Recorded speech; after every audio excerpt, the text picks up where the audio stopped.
ఎరుషలేమా మా పాదములు నీ గుమ్మములలో నిలిచి ఉన్నవి ఎరుషలేమా.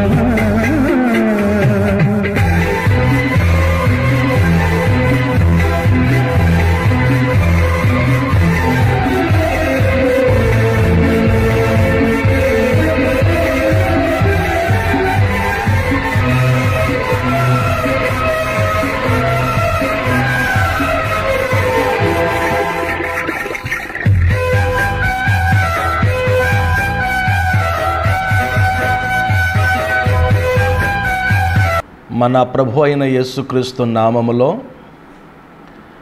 దేవుని యొక్క కృపా సన్నిధికి కూడి వచ్చిన మీ అందరికీ నా వందనాలు చెల్లిస్తున్నాను. ప్రియులారందరూ బాగున్నారా? ఎండలు చాలా ఎక్కువగా ఉన్నాయి, అయినను దేవుడు ఇంతవరకు మనకు తోడుగా ఉండి మనల్ని కాపాడుతూ వచ్చారు. ఆయన ఇంకానూ కాపాడతాడు. రండి, వాక్యం కొరకు ప్రార్థన చేసుకుందాం. తలల వంచండి. కృపా సత్య సంపూర్ణుడైన మా తండ్రి, మీ ఘనమైన నామమును వందనాలు చెల్లిస్తున్నాము నాయన. ఈ దినమందు మీ వాక్యమును మేము ధ్యానించబోతూ ఉండగా మీరు నాకు మాకు అందరికీ తోడుగా ఉండి మేలిచ్చేయమని కోరుతున్నాను. సమస్త విషయములో మీ ఆదరణ దయచేయమని యేసు నామమున అడుగుచున్నాము తండ్రి, ఆమేన్. ప్రభునందు ప్రియులరా, ఈరోజు నేను 23వ కీర్తనలో నుండి ప్రత్యేకంగా నేను మీతో మాట్లాడాలని ఆశపడుతున్నాను. ఈ 23వ కీర్తన మనందరికీ తెలిసిన కీర్తన. ఈ కీర్తన మనకెంతో ఆదరణ, నెమ్మదిని, సంతోషాన్ని ఇచ్చేటువంటి కీర్తన అన్నది. దైవజనుడైనటువంటి దావీదు భక్తుడు ఈ కీర్తన రాస్తూ ఉన్నప్పుడు తాను ఒక గొర్రెతో పోల్చుకున్నాడు, దేవుణ్ణి కాపరితో పోల్చుకున్నాడు. ఈ భాగంలో మనం చూస్తే దేవుడే మనకి కాపరిగా ఉంటే ఆయన ఏం చేస్తాడో ఈ భాగాల్లో ఈ 6 వచనాల్లో దావీదు భక్తుడు తెలియచేశాడండి. ఆయన ఏం చేస్తాడో తెలియచేశాడు. గమనించండి, దేవుని యొక్క వాక్యంలోనికి మనం వెళ్ళి మనం చదివినప్పుడు మొదటి మాటలో యెహోవా నా కాపరి, నాకు లేమి కలగదు అన్నాడు. దేవుడు కాపరి. బైబిల్లో మనం చూసినప్పుడు ఆయన కాపరి, మంచి కాపరి, ఆయన ప్రధాన కాపరి అనే పదాలు బైబిల్ గ్రంథంలో మనం చూస్తున్నాం. ఈ దేవుణ్ణి దావీదు భక్తుడు తనకి కాపరిగా చేసుకుని ఆయన ఏం చెప్తున్నాడంటే, దరిదాపుగా ఒక 6-7 విషయాలు ఈ 6 వచనాల్లో మనకి తెలియచేస్తాడు. ఆయన అంటున్నాడు, ఏమని మాట్లాడుతున్నాడంటే, పచ్చిక గల చోట్ల ఆయన నన్ను పరుండ చేయుచున్నాడు, శాంతికరమైన జలముల యొద్ద నన్ను నడిపించుచున్నాడు అన్నాడు. ఆయన మనలను నడిపించేటువంటి దేవుడై ఉన్నాడు అనే విషయాన్ని మనం ఈ భాగములో మనము చూస్తూ ఉన్నాం. ప్రియులారా, ఈ దేవుడు మనలను నడిపిస్తాడు. ఎక్కడికి నడిపిస్తాడంటే, శాంతికరమైనటువంటి జలముల యొద్దకు ఆయన నన్ను నడిపిస్తున్నాడు అన్నాడు. శాంతికరమైన జలములు, ఆరోగ్యకరమైనటువంటి స్థలానికి దేవుడు నన్ను నడిపిస్తున్నాడు. దేవుడు నడిపించేటట్లుగా మనం నడిచినప్పుడు మనలను శాంతి మార్గములో, సమాధాన మార్గములో దేవుడు మనలను నడిపిస్తాడు. ఆయన అంటున్నాడు, శాంతికరమైన జలముల యొద్ద నన్ను నడిపించుచున్నాడు. ఒక గొర్రెల కాపరి ఏ విధంగా తన గొర్రెలను ఎక్కడ పచ్చిక ఉంటుందో, ఎక్కడ చక్కటి నీరు ఉంటుందో అక్కడికి గొర్రెలను ఏ విధంగా తోలుకుని వెళతాడో, నా దేవుడు నన్ను పచ్చిక బయలు యొద్దకు తీసుకుని వెళ్తాడు, శాంతికరమైన జలముల యొద్దకు నన్ను నడిపిస్తాడు అంటున్నాడు. అంటే ఆయన నన్ను అలా నడిపించినప్పుడు నాకు కొదువ ఉండదు, కొరత ఉండదు అనే విషయాన్ని స్పష్టంగా ఈ భాగములో తెలియచేస్తూ ఉన్నాడు. ప్రియులారా, మీరు గమనించండి, ఏలియా భక్తుడు కూడా దేవుని సన్నిధానములో దేవుణ్ణి తనకి దేవుడిగా కాపరిగా చేసుకున్నప్పుడు ఏలియా భక్తుడి జీవితంలో కూడా ఏ లోటు రాకుండా దేవుడు కరువులో కూడా ఏలియా గారిని పోషించినట్లుగా ఆయన మరి కెద్రోను వాగు దగ్గరికి నడిపించి అక్కడ ఉన్నటువంటి నీళ్లతో దేవుడు తన యొక్క దాహాన్ని తీర్చాడు. రాజుగారి ఇంట్లో నుండి కరువు టైంలో రాజుగారి ఇంట్లో నుండి ఆయన కాకులతో ఆయన పోషించి ఆయనని మరి అవసరతను తీర్చినట్లుగా మనం దేవుని యొక్క లేఖనములు మనం చూడగలం. ప్రియ దేవుని బిడ్డలారా, మనలను దేవుడు నడిపించేవాడై ఉన్నాడు. ఆయన మనలను నడిపిస్తాడండి. దేవుని యొక్క సన్నిధిలో మనం చూస్తున్నప్పుడు దేవుణ్ణి మనకి కాపరిగా చేసుకున్నప్పుడు ఆయన నిత్యముగా ఆయన మనలను నడిపిస్తాడు. దేవుడు నడిపించేటువంటి మార్గములో మనము నడవగలిగినట్లయితే అది మనకి శాంతినిస్తుంది, మనకి సమాధానాన్నిస్తుంది. ప్రియులారా, పరిశుద్ధ లేఖనములో యెషయా గ్రంథము 59వ అధ్యాయంలోనికి ఒక్కసారి మనం వెళితే లోకస్తులందరూ నడిచేటువంటి మార్గాలు ఎలా ఉంటున్నాయో కొన్ని మాటలు మీకు చూపిస్తానండి. యెషయా గ్రంథం 59వ అధ్యాయము దేవుని యొక్క వాక్యాన్ని చదువుదాం. 8వ వచనం చదువుతానండి. శాంతవర్తము వారు ఎరగరు, వారి నడవడిలో న్యాయము కనబడదు, వారు తమ కొరకు వంకర త్రోవలు కల్పించుకొనుచున్నారు, వాటిలో నడుచువాడెవ్వడను శాంతి నొందడు.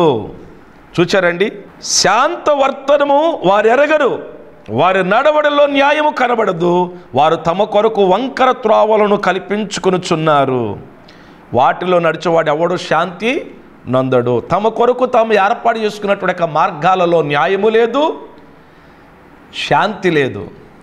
యేసు ప్రభు వారు నడిపించేటువంటి మార్గములో న్యాయం ఉంది, శాంతి ఉంది. అయితే దేవుని యొక్క సన్నిధిలో ఆయన ఎక్కడికి నడిపిస్తున్నాడంటే పచ్చిక బయళ్ళు, శాంతికరమైనటువంటి జలములు, ఆ మార్గములోనికి దేవుడు నడిపిస్తున్నట్లుగా మనం చూస్తున్నాం.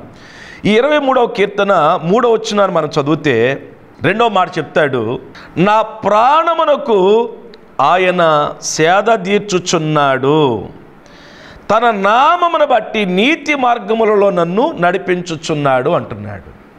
దేవుని వాక్యాన్ని మనం చూస్తే ఆయన అంటున్నాడు, నా ప్రాణమునకు ఆయన సేద తీర్చుచున్నాడు. సేద తీర్చేటువంటి దేవుడు అండి.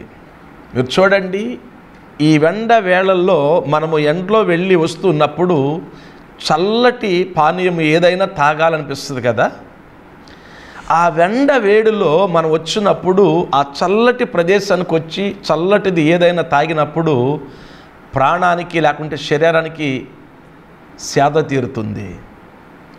మనము ఆరాధించేటువంటి దేవుడు మన ప్రాణానికి ఆయన సేద తీర్చేటువంటి దేవుడు, మన ప్రాణాన్ని నిమ్మళపరిచేటువంటి దేవుడు. ప్రియ దేవుని బిడ్డలారా, దావీదు భక్తుడు ఇక్కడ స్పష్టంగా తనను గొర్రెతో పోల్చుకుని దేవుణ్ణి తనకి కాపరిగా చేసుకుని ఇంత చక్కగా ఆయన వర్ణిస్తూ ఉన్నాడు. నా ప్రాణమునకు ఆయన సేద తీర్చుచున్నాడు. నీ ప్రాణానికి నెమ్మది దొరికే చోటు, నీ ప్రాణానికి సేద దొరికేటువంటి చోటు ఏదైనా ఉందంటే అది సినిమా హాలు కాదు, అది లోకములో కాదు, కేవలము దేవుని సన్నిధిలో మాత్రమే దొరుకుతుంది అనే విషయాన్ని ఈరోజు మనము జ్ఞాపకం చేసుకోవలసిన వారమై ఉన్నాం. ప్రియ దేవుని బిడ్డలారా, ఆయన ప్రాణానికి సేద తీరుస్తూ నీతి మార్గములో మనల్ని నడిపిస్తున్నాడు. నీతి మార్గం అండి. లోకములో మనం చూస్తే విశాలమైన మార్గం, రక్తము చిందించే మార్గం, దోపిడీ మార్గం, అన్యాయపు మార్గం లోకములో ఉంది. కానీ యేసయ్య మార్గం నీతితో కూడినటువంటి ఒక మార్గముగా భక్తుడు ఇక్కడ తెలియచేస్తూ ఉన్నాడు. 3వ మాట ఏం చెప్తున్నాడంటే 4వ వచనాన్ని మనం చూస్తే, గాఢంధకారపు లోయలలో నేను సంచరించినను ఏ అపాయమునకు భయపడను అంటున్నాడు. దేవుని నామానికి మహిమ కలుగునుగాక.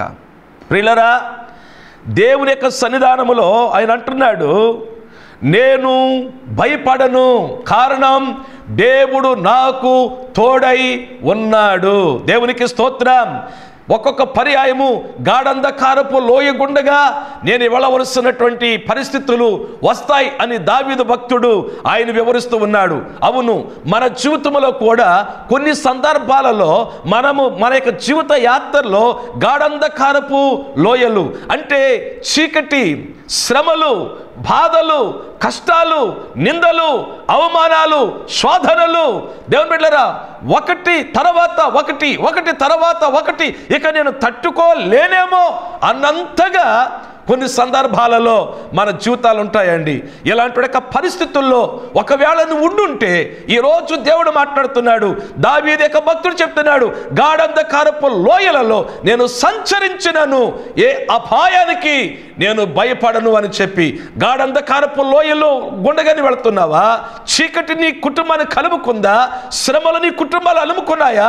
ఆర్థిక ఇబ్బందులు, అనారోగ్యాలు, ఒక పక్క పిల్లల జీవితంలో అద్భుతాలు జరుపుకోకుండా ఒకవేళ నీ జీవితంలో ఉంటే ఈరోజు దేవుడు మాట్లాడుతున్నాడు, నువ్వు భయపడవద్దు. గాఢంధకారపు లోయలలో గుండగాని వెళ్ళినా, బాకా లోయలో పడిన వెళ్ళినా నువ్వు భయపడవద్దు. ఎందుకంటే లోకాన్ని జయించిన వాడు నీతో ఉన్నాడు, నీలో ఉన్నాడు. నువ్వు భయపడవద్దు. గాఢంధకారపు లోయల గుండగా నువ్వు వెళ్ళిన నువ్వు భయపడవద్దు అంటున్నాడు. దేవుని నామానికి మహిమ కలుగునుగాక. నా జీవితంలో కూడా ఎన్నో శ్రమల గుండగా, ఎన్నో బాధలు, ఎన్నో కష్టాలు గుండగా ప్రయాణించినటువంటి అనుభవాలు నా జీవితంలో నేను ఎరుగుదును. ఒక్క మాట చెప్తాను వినండి.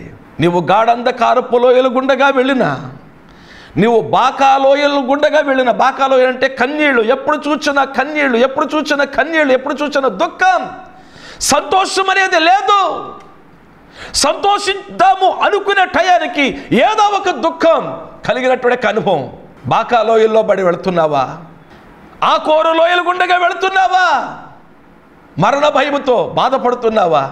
నీ దేవుడు నిన్ను బెరాక లోయలోనికి తీసుకుని రాగలిగిన దేవుడు. బెరాక అనగా ఆశీర్వాదం, బెరాక అనగా సంతోషం, బెరాక అనగా స్తుతి. నిన్ను ఆ అనుభవంలోనికి దేవుడు తీసుకుని రాగలడు. అందుకే దావీదు భక్తుడు అంటున్నాడు, గాఢంధకారపు లోయలో సంచరించిన నేను ఏ అపాయానికి నేను భయపడను.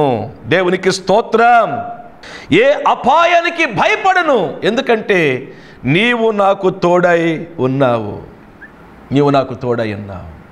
మనకు తోడుగా ఉండే దేవుడు అండి. సదాకాలము ఉన్నానని, సహాయకుడను నేనేనని వాగ్దానము చేసిన నీవు మాట తప్పవు.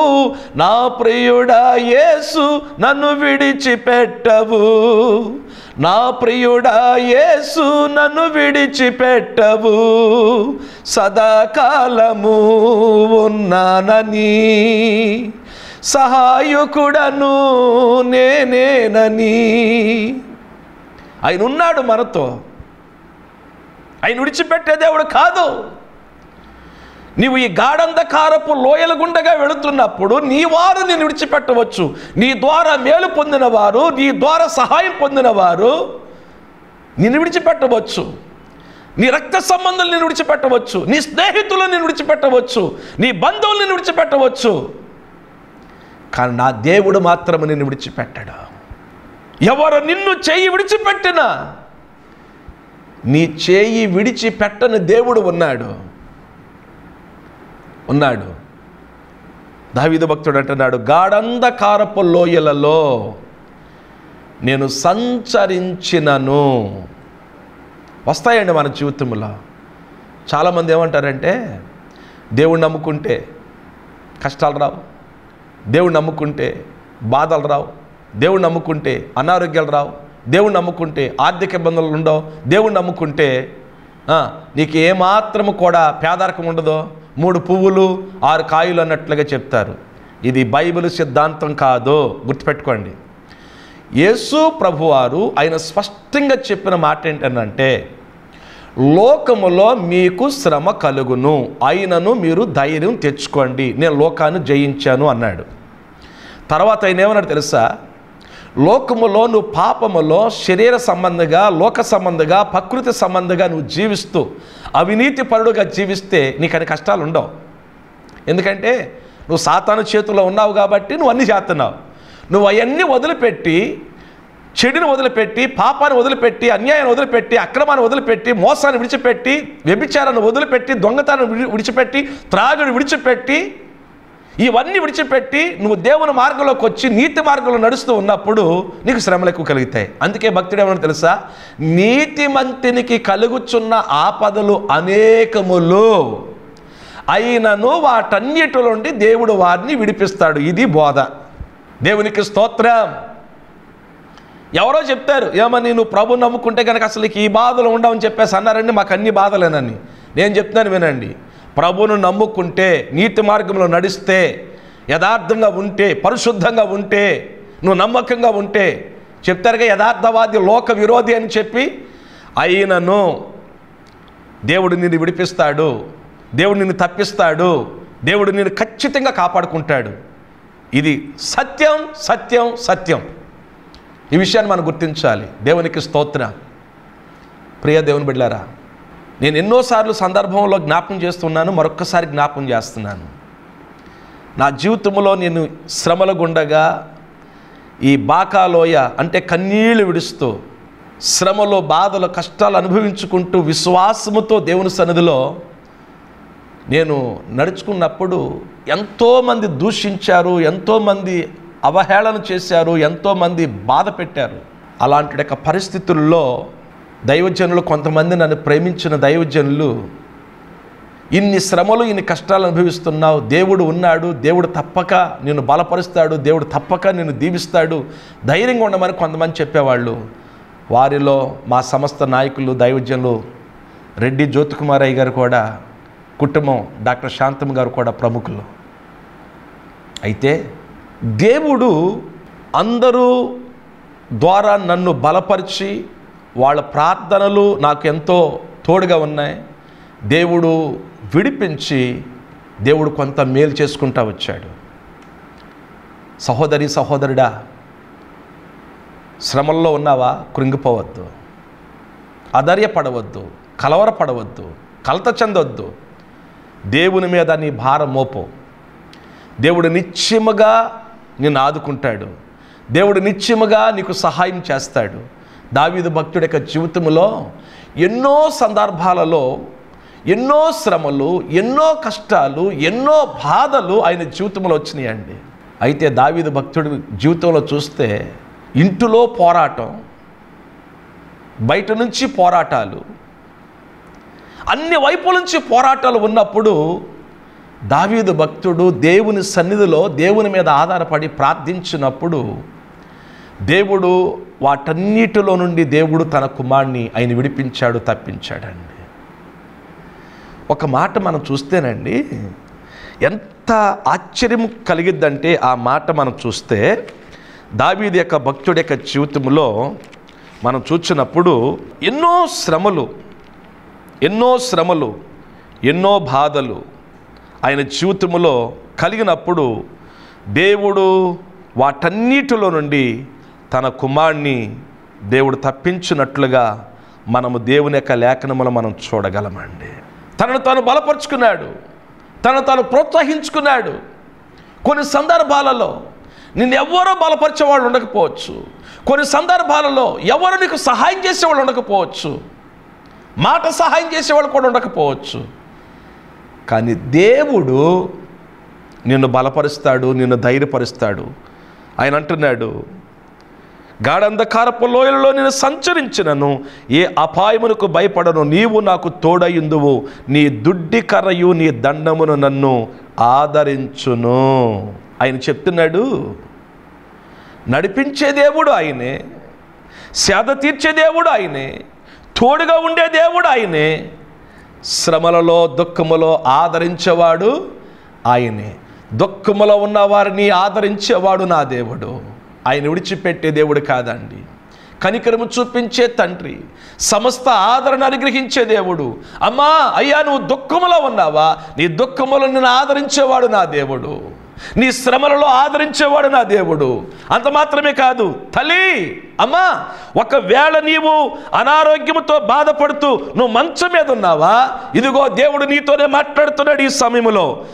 41వ కీర్తన 3వ వచనం అంటాడు, రోగాతిశయము మీద యెహోవా వారిని ఆదరించును, రోగము కలగగా నీవే వారిని స్వస్థపరిచెదవు. రోగములో ఉన్న వారిని ఆదరించే దేవుడు నా దేవుడు.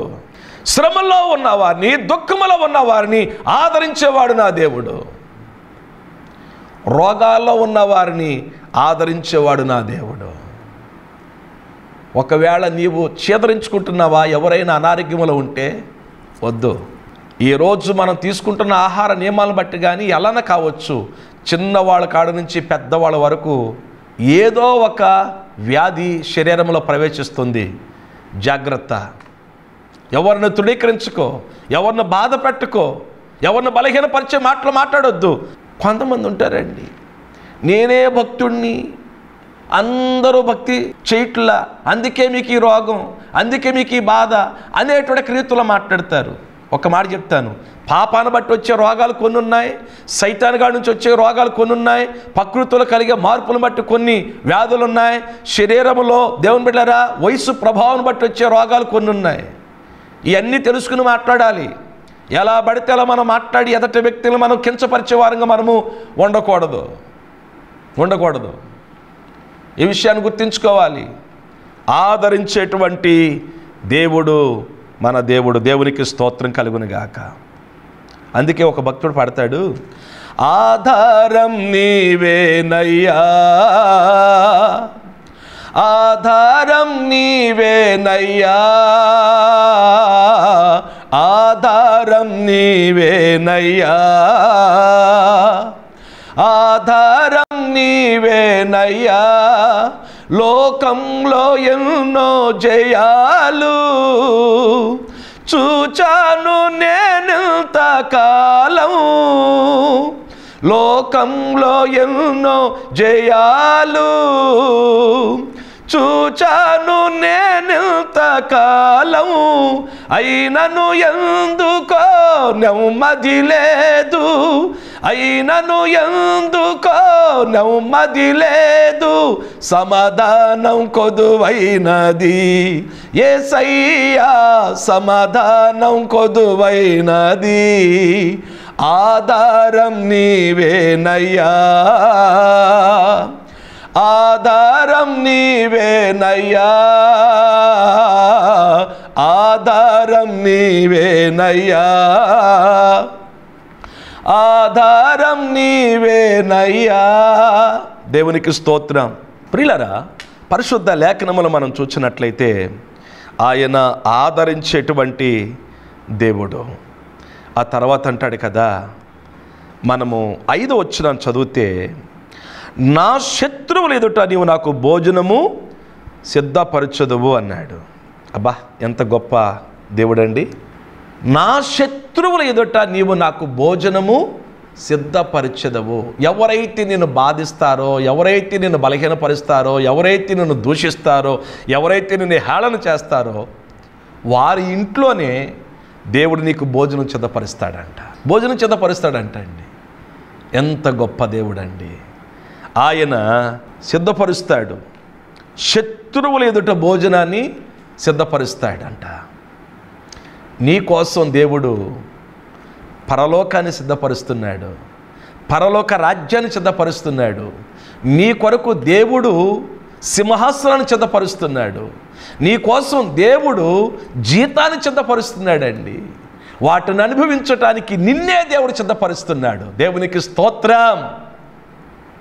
గనుక దేవుని బిడ్డలారా, ఆయన శత్రువుల ఎదుట భోజనాన్ని సిద్ధపరిచాడంట. ఆయన అంటాడు, నూనెతో నా తల అంటి ఉన్నావు, నా గిన్నె నిండి పొర్లుచున్నది. అంటే తన ఆత్మతో దేవుడు అభిషేకిస్తున్నాడు, తన ఆత్మతో దేవుడు నింపుతున్నాడు. ఆయన బిడ్డకి ఇంత గొప్ప మేలు చేసుకుంటూ వస్తూ ఆ తర్వాత దావీదు భక్తుడు అంటాడు కదా, మీరు చూడండి, నా గిన్నె నిండి పొర్లుతుంది అన్నాడు. అంటే నిండే అనుభవం, పొర్లే అనుభవంలోనికి దేవుని బిడ్డలమైన మనం రావాలంటండి, నింపబడాలి. మనం పొర్లేటువంటి అనుభవం, అంత శ్రేష్టమైన ఆత్మ సంబంధమైన అభిషేకాన్ని మనం పొందుకోవాలండి. యేసు ప్రభువారిని గురించి ఓ చక్కటి మాట ఉందండి. యోహాను సువార్తలోనికి మనం వెళితే ఓ చక్కటి మాట ఆయన గురించి వ్రాయబడిన మాట ఒక్కసారి మనం చూద్దామండి. యోహాను సువార్త 3వ అధ్యాయము 34 వచ్చును చదువుతానండి. దేవుడు తాను పంపిన వానికి కొలత లేకుండా ఆత్మను అనుగ్రహించును గనుక ఆయన దేవుని మాటలే పలుకును. గమనించారా? దేవుడు కొలత లేని ఆత్మను తన కుమారుడికి ఇచ్చాడు. ముగిస్తాను.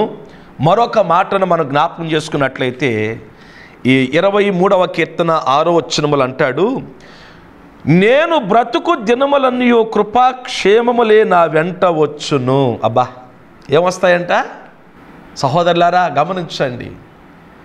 దేవుడు ఇప్పుడు ఏ స్థితిలోకి తీసుకొచ్చాడు దావీదుని? కృపాక్షేమములోనికి తీసుకుని వచ్చాడు. అందుచేత ఎప్పుడు కూడా నీవు దేవుని మీద అలిగి, దేవుని సేవకుడి మీద అలిగి, మందిరం మీద అలిగి మందిరానికి దూరం కాకు. చాలామంది కష్టము బాధ వస్తే దేవుడు లేడు, దైవజనుడు ఇంకా అక్కర్లేదు, మందిరం అక్కర్లేదని దూరం అయ్యే వాళ్ళు కొందరుంటారు. నా 2 చేతులు జోడించి కోరుతున్నాను, ఆ పని మాత్రం చెయ్యొద్దు ఎవరును. నువ్వు వెళ్ళు. దావీదు భక్తుడు ఏమన్నా తెలుసా? నా శ్రమలో నేను యెహోవాకు మొరబెట్టి తిని, నా దేవునికి ప్రార్థన చేసి తిని, తన పరిశుద్ధాలయంలో నా ప్రార్థన విన్నాడు అన్నాడు. మరి దావీదు భక్తుడు జీవితంలో ఎన్నో శ్రమల కష్టాలు వచ్చినప్పుడు దేవుడు విడిచిపెట్టాడా? దేవుని పక్షము నిలబడ్డాడు, దేవుని సన్నిధికి వెళ్ళి మొరబెట్టాడు. ఇప్పుడు దేవుడు కృప క్షేమాన్ని దేవుడు ఇచ్చాడు. దావీదు భక్తుడిని దేవుడు నడిపించాడు. ఎక్కడికి? పచ్చిక బయలు దగ్గరికి, శాంతికరమైన జలముల యొద్దకు నడిపించాడు, నీతి మార్గంలో నడిపించాడు. ఏమండి? తన ప్రాణానికి సేద తీర్చాడు. శ్రమలలో, గాఢంధకారపు లోయలలో దేవుడు తోడుగా ఉన్నాడు. తన దుఃఖములో, తన శ్రమ దినముల్లో దేవుడు ఆదరించాడు. శత్రువులు ఎదుట భోజనం చిత్తపరిచాడు, నూనెతో తల అంటాడు, సమృద్ధిలోకి తీసుకొచ్చాడు. ఇప్పుడు కృపాక్షేమములోనికి తీసుకొచ్చాడండి. కృపా క్షేమము. నేను బ్రతుకు దినములన్నీ కృపాక్షేమములే నా వెంట వచ్చును. ఆయన బిడ్డలకి దేవుడు కృపా క్షేమం, కృపాక్షేమాన్ని దేవుడు ఇస్తున్నాడు. దావీదు భక్తుడిని కృపాక్షేమములోనికి ఆయన నడిపించాడు. ఆ తర్వాత దావీదు భక్తుడు అంటాడు, నా శ్రమల నుంచి విడిపించాడు, నాకు ఇంత మేలు చేశాడు, నాకు తోడుగా ఉన్నాడు, నన్ను ఆదరించాడు, నన్ను స్థిరపరిచాడు, నాకు ఎంత మేలు చేశాడు, కృపాక్షేమం ఇచ్చాడు. కాబట్టి ఇప్పుడు నేను చిరకాలము, అంటే నా ప్రాణము పోయే వరకు నేను దేవుని మందిరంలోనే నేను గడుపుతాను అన్నాడు. దేవునికి స్తోత్రం. నా బ్రతుకు దినములన్నీ కూడా నేను దేవుని సన్నిధిలో గడుపుతాను, నేను ఎక్కడో గడపను, లోకంతో నాకు పని లేదు. నీ మందిరమునందు నివసించిన వారు ధన్యులు, వారు నిత్యము నిన్ను స్తుతించెదరు అన్నాడు. దేవుని మందిరములో గడపటానికి తీర్మానం చేసుకున్నాడు దావీదు భక్తుడు. ప్రియా తల్లి, ప్రియా తండ్రి, నువ్వు దేవుని మందిరంలోకి రా. దేవుడు నిన్ను దర్శిస్తాడు, దేవుడు నీతో మాట్లాడతాడు, దేవుడు నీతో ముచ్చటిస్తాడు, నీ ప్రతి అవసరతను ఆయన తీరుస్తాడు. తల వంచని ప్రార్థన చేసుకుందాం. తండ్రి, వాక్యముల నుండి నాతో మాతో మీరు మాట్లాడిన ప్రతి మాటను బట్టి మిమ్మల్ని స్తుతిస్తూ ఉన్నాం. ఈ దినమందు వాక్యానుసారమైన జీవితం మాలో ప్రతి ఒక్కరికి దయచేయమని, కృప చూపించి మేలు చేయమని, మా రాష్ట్రాన్ని, మా దేశాన్ని మీరు కాపాడండి, మా పట్టణాలని మీరు కాపాడండి, మా బంధువుల్ని, మా స్నేహితుల్ని, మా రక్త సంబంధాలు అందరినీ మీరు కాపాడండి. చిన్న పిల్లల మొదలుకుని వృద్ధుల వరకు అందరినీ కనుపాప వలె మీరు కాపాడి, కోడి తన రెక్కల చోటను తన పిల్లలను కాపాడినట్లుగా కాపాడమని, పోషించమని, ఆదరించమని యేసు నామమున అడుగుచున్నాము తండ్రి. ఆమేన్. తండ్రి అయిన దేవుని ప్రేమయు, ప్రభువును రక్షకుడైన యేసుక్రీస్తు యొక్క దివ్య కృపయు, పరిశుద్ధాత్మ దేవుని అన్యోన్య సహవాసము, సమాధానం కూడిన మనకు ఆయన వెంబడిస్తున్న సకల భక్తులకు సదాకాలము తోడయుండునుగాక. ఆమేన్. అందరికి వందనాలండి.